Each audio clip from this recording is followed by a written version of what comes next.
What's up, guys? This is Carroters, and welcome back to the Carrot Poker Podcast, episode number 11. I'm here with my friend and student John today. What's up, man?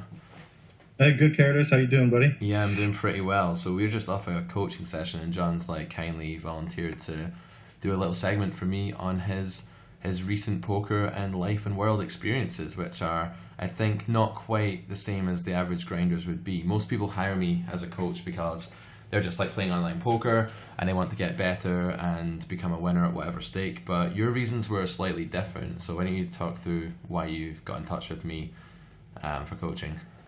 Okay. Well, I first got a coach, and I had one session with him, and it went extremely well when I was back in the States. One of my goals in life was to travel and see new things and experience new things. So I thought hiring a poker coach would be extremely important because I'm not able to talk to people about poker strategy on an everyday basis because, while you're traveling, you don't really have, many friends around you, especially friends who play poker all the time. So I was trying to make money for my trip. And so while I'm traveling, it's important to have a better grasp on spots when I'm playing live. I'm not playing so much online. So live money is extremely more important than online money per se. Yep. And I'm planning on playing in EPT Barcelona at the end of August. So just want to put my best foot forward there. Yeah, cool. So where else are you? You've been in Spain, right? Kind of recently, and now you're in Greece. So what kind of places have you played poker in, and how have you found the games how have the games been in Europe, I guess, relative to the ones you were used to back in the States? Okay, well, I first set foot in Barcelona, and I thought that it was extremely important to kind of get familiar with the casino that I'd be playing the big tournaments at next month. So my first session in Barcelona didn't go so well. I feel like the players in Europe, they're a bit more aggressive live. They're pushing for less spots, looking for more equity. I think at Casino Barcelona, a few guys knew each other too, which always makes it a little more difficult when you're a new guy coming in. I also played in Madrid. It was a smaller city, so I feel like the field was a little softer.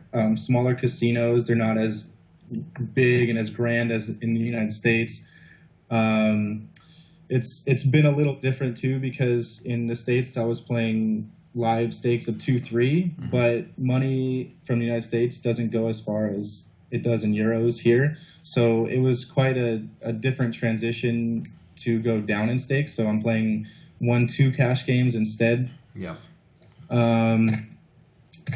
And then I also am planning to travel to Italy and Germany before EPD Barcelona, so kind of get a good feel for those kinds of players over there too. Yeah, definitely. I just have a feeling the Italian games just should be really soft. I lived in Italy for a while, and I don't know, poker just wasn't such a thing over there where I was in the south anyway. So I guess when you go to the countries where the poker boom hasn't hit as hard, you can probably expect the games to be even softer than back home. But I guess live poker, how have you found the caliber of players for anyone who's an online player thinking about getting into live? Because when I went to Atlantic City recently and I played a little bit in New York and stuff like that as well, and honestly I just found the games were it was going back in time 2 decades. People were just so bad. How did you find the play in Barcelona and stuff? Did you find it quite easy? Well, I think when you're playing live, it's a lot easier to get a grip of the feel of how the expertise of the person you're playing against. When you're playing entry level 1-2, and then the casino also has a 2-3, a 2-5, a 5-10. Yeah. It's really easy to walk all over the 1-2, but there's also at the same time those guys are taking really crazy lines, so you really have to pay attention to player tendencies. You're taking smaller edges live than you would online because you're focused on one table rather than multi-tabling online. Yeah, so you're kind of finding little edges that you wouldn't necessarily find when you're six tabling, just little tendencies of your opponents, maybe even live tells. For anyone who's an online player, who's never played live, obviously most of your experience is playing live now. How much do you use sort of actual live tells and reading body language and things like that? Is that like a big component to your live game? Absolutely. So I do practice a lot of poker outside of playing poker, and one thing I definitely do spend a good amount of time is I study poker tells, and then it's different reading poker tells and then actually seeing it happen live. Being able to have the willingness to act on them. But it's also another thing to see something happen, or you can play off of prior action. Maybe I show a bluff that looks like a complete stupid bluff, but I'll use it later to value bet against the guy, a looser player who wouldn't normally call. But since I showed him a terrible bluff earlier, he'll be more inclined to call my value bet later. Yeah, so these are things like, I think a lot of online players sometimes, I don't know if you agree, but they get caught up in a kind of trap that they've learned poker online and they just turn into these robots live.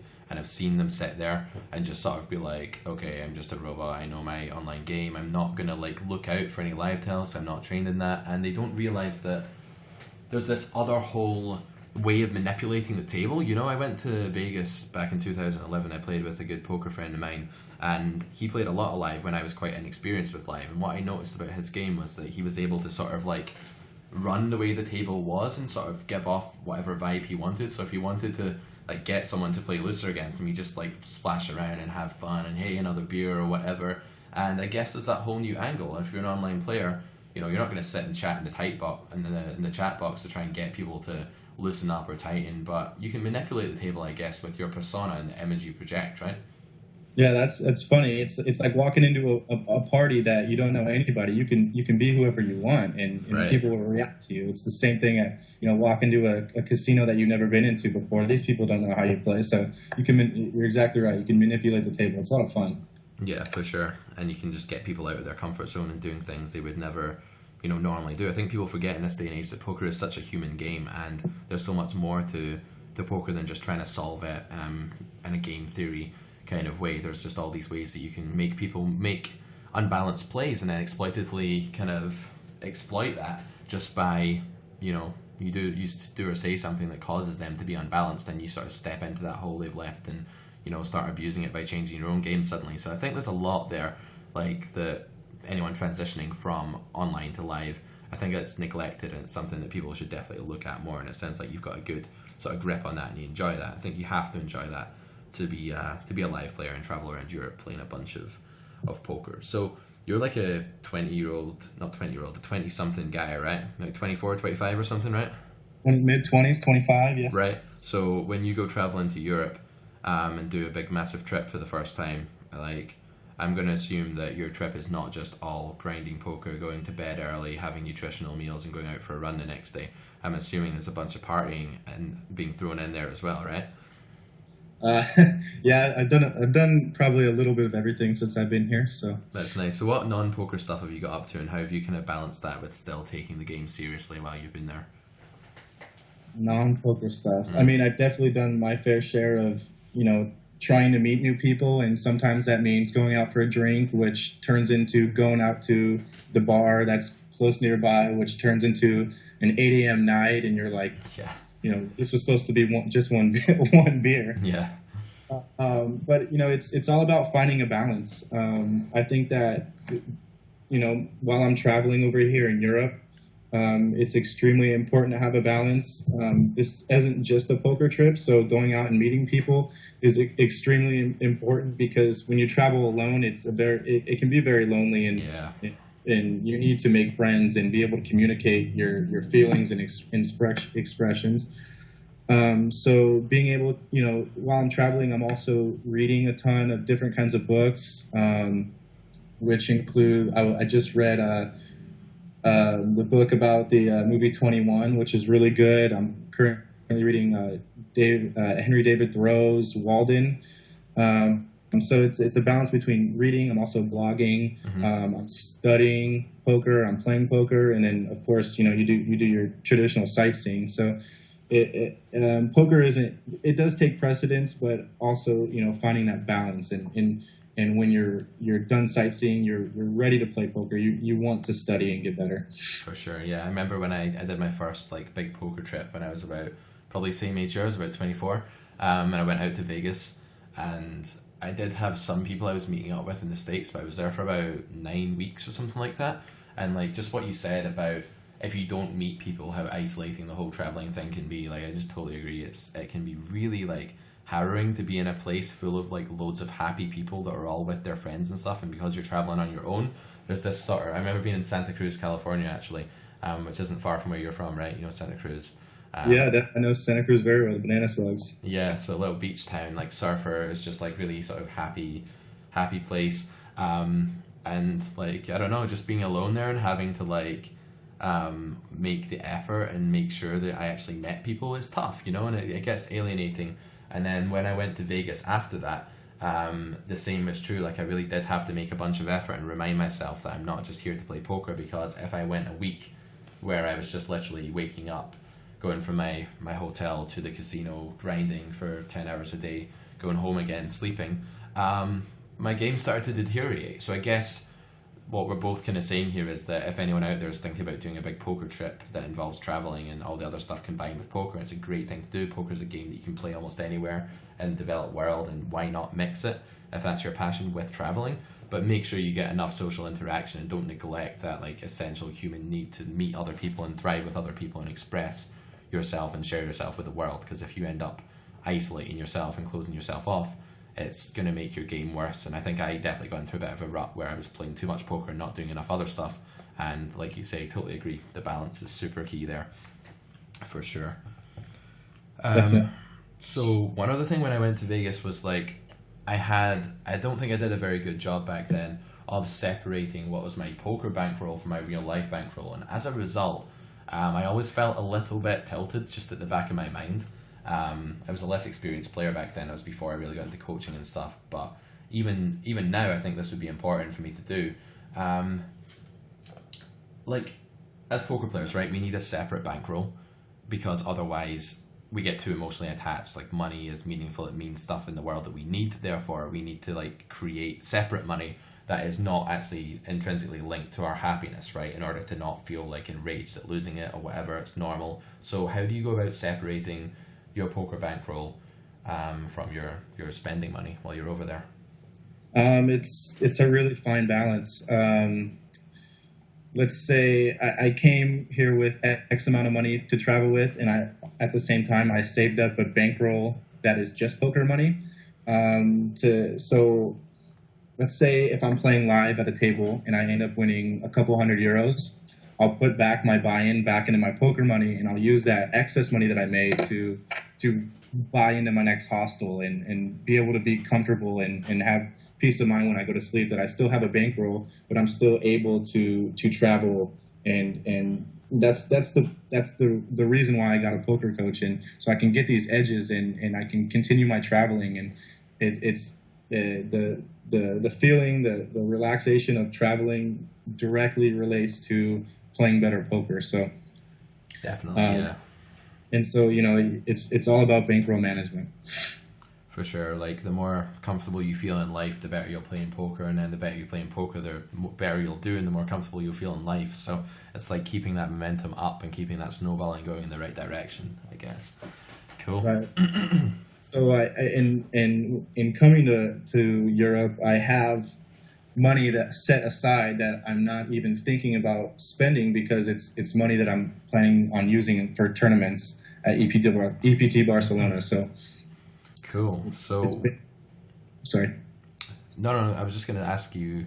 You mentioned tournaments. Like what tournaments you're going to play at EPT Barcelona? What kind of events, and how are you feeling about that? How are you preparing for those?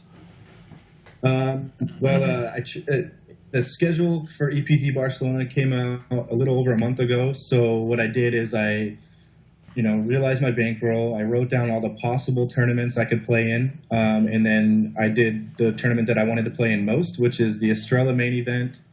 That starts August 19th, and so that is a 2-day event. So I'm planning on not playing any other events besides on the 19th or the 20th. Cool. I'm also playing on a Hyper Turbo Bounty on the August 23rd, which is a Sunday, and then 4 days later there is another turbo event that I'm planning on playing. So 3 total events, and then also cash games are very lucrative during poker tours as well. So definitely my fair share of cash games.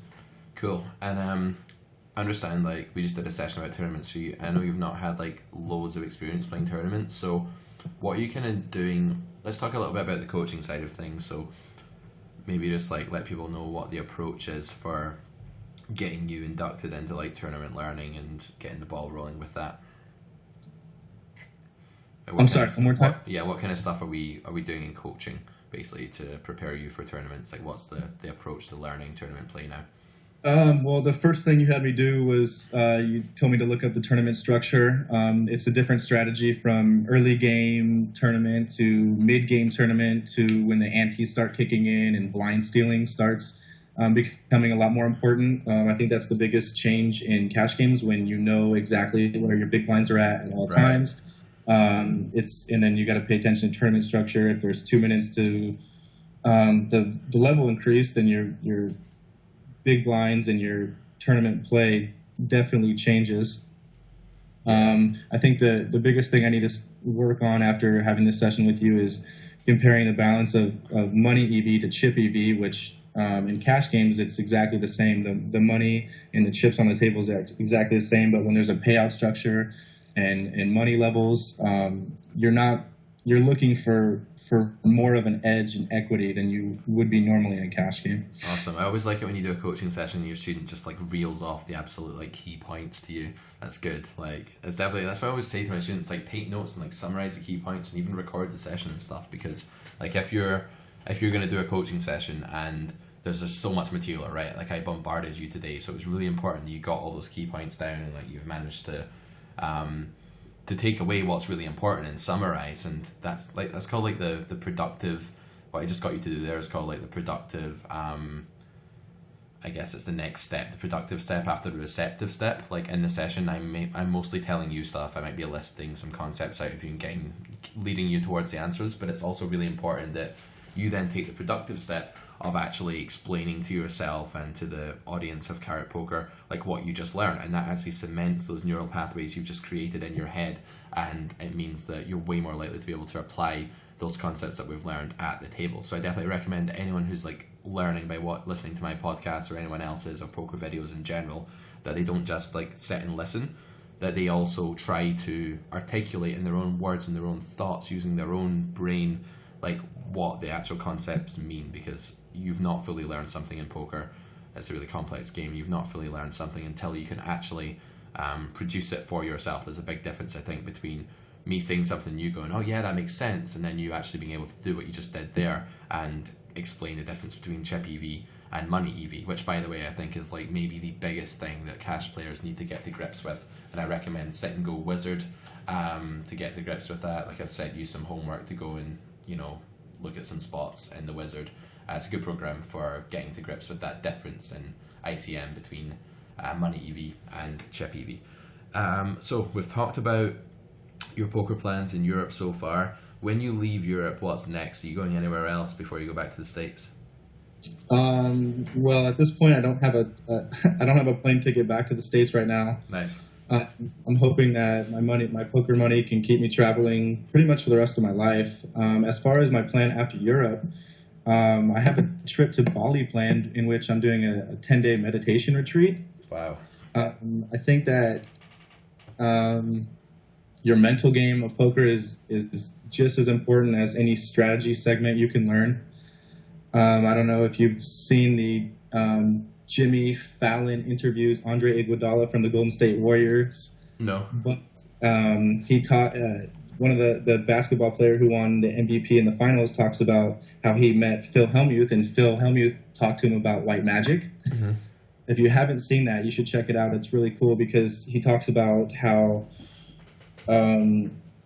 what white magic is and how it applies to everybody playing a competitive sport. It's making the right moral decisions and having confidence in your self-worth. It plays into unconscious decisions when you're in the moment. Mm-hmm. So being a good person, having good morals, treating people with respect correlates to being able to make unconscious right decisions and having self-confidence and no self-doubt when you're in the moment and you don't have time to think logically about things. For sure, yeah. I think self-worth is like one of these concepts that's just super important for humans, like just to be happy in general. Not to go off on too much of a philosophical kind of tangent, but I wrote an article on my website, carrotcorner.com, where I was trying to like figure out like, it was called a series called Chess, Poker, and Life. Check it out on carrotcorner.com, and it's about like I play chess, I play poker, and I do life, right? Because I'm a human and I live. So I was kind of like thinking, what can I take from my knowledge of these two games that are so deep and like fascinating? What can I take out of them that leads us to understand just normal things in life better? And I think what you just said about self-worth is like totally up there with the list of things that humans just need to thrive and be happy. And obviously the more we thrive, the more that our subconscious is at ease, and that we're going to make good decisions with that when, like you say, you don't have time to sit and logic everything out. So what kind of stuff would you recommend to someone who, obviously you're not just going cold into this retreat. I'm assuming you've done a bunch of meditative work and stuff like that before. So like, how would you get started if you're someone like who's new to meditation but is a poker player and wants to combine the two to improve their mental game? What would you recommend? You could start off where I started off, and how I started off with meditation was I would just YouTube, 5 or 10 minute mindfulness meditation audio tapes and get in a comfortable sitting position, or you could even lay down and go through the steps that they talk you through, because you can do guided meditation. It's also an important part of meditation is understanding the Eastern religion, and so maybe reading up on Buddhism or Hinduism will kind of get your mind more accustomed to the difference between Eastern culture and Western culture and what they value. Cool. A book I read recently, I don't know if you've ever read it, it's called by a German guy called Hermann Hesse. It's called Siddhartha, and it just follows like the journey of this guy who starts off as like an Indian Brahmin as a child, and then he's like a monk that lives in the woods, and just all these different lives that he lives basically, and what he learns by living all these different lives basically. Like he's rich one year, and he's like poor and just like meditating in the woods the next year. And that book was awesome. Like it's just so much that he learns from this journey, and a lot of it was like to do with Eastern religion and just like the different outlook, I guess, as well. So I definitely recommend that. For sure, yeah. And what could you do if you're like an online poker player? Would you recommend that is there like a routine that you would have? Would you meditate before every session, or is it just something you would do daily? Before I play any poker session, I try to, live or online, I try to sit down for at least 10 minutes and do some breathing exercises, if not listen to an audio of some guided mindfulness meditation. It's important to have a ritual, and if there's, something that you're comfortable with before playing, then get comfortable and relax. And meditation is extremely relaxing. Cool. I find benefits from meditation. It clears my mind. It helps me focus. It even, helps you step away from emotional attachment at the table and gives you kind of more of a third person perspective of what's going on at the table. Right. Yeah, that's what I got when I've done like mindfulness exercises. It's very much about it's not about stopping the thoughts in your head, but it's about sort of just stepping back and letting them be and acknowledging that they're there, and then sort of just like gently bringing your mind back to what is actually at hand. So I guess it's a lot to do with focus as well, right? Just keeps you in the zone and stops you from, I think the analogy on one of the ones I did was like all the thoughts going by in your mind are like whizzing cars on a freeway, and you're sitting at the side, and oftentimes your mind will like run and jump and try and play with the cars, and it's your job to just bring it back to the side of the road on your little perch and just sit there. And the more you practice it, the better you get at that, right? So would you say it just helps you play longer sessions, like focus more to be in that frame of mind? It helps me play more efficiently. The more I meditate, the longer of duration of sessions I can play without, my decisions wearing on my mind. But it's always important to take a break every couple hours, and then I always take a 5 or 10 minute break and just do some breathing exercises. So it's a constant practice. Nice. And is it something you get better at, like as you practice it, and does it become more effective as you practice it? absolutely. It's exponential, definitely. Nice. Okay, cool. Well, it's something I'm going to get into more myself, definitely, man.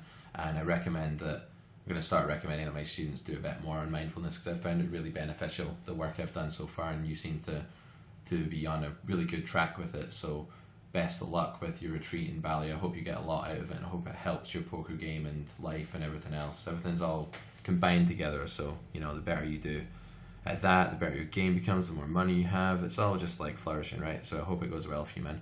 Thank you. Thank you so much for coming on the show today. Your story's been really interesting. I'm sure the listeners have enjoyed it. And hey, why don't we have you back on after you've done Bali, after you see where you end up next, and see what live games you've sampled, and you can tell people about them. All right, Peter. Yeah, thanks for having me on, man. Anytime I can help you out, definitely. Definitely. Thanks a lot, John. Okay, guys, so this has been Characters for the Carrot Poker Podcast. If you want to get in touch with me and you want to seek coaching like John has, then you can contact me at admin@carrotcorner.com. You want any more info about my coaching services, packages, I've been a poker coach for 5 years, and I am basically just writing a poker book, playing poker and coaching right now, so I'm still available for sessions for the foreseeable future. So head over to my website, carrotcorner.com, check out the coaching packages section, and yeah, shoot me an email if you need any more info. You can find this podcast on iTunes as well as YouTube, so if you're on one, you can also find it in the other, if that's easier. And I'll see you guys on the next episode when, I don't really know what the next episode's going to be yet, but I'm sure it'll be having another student on the show and doing some more cool poker stuff. So stay tuned, guys, and see you next time.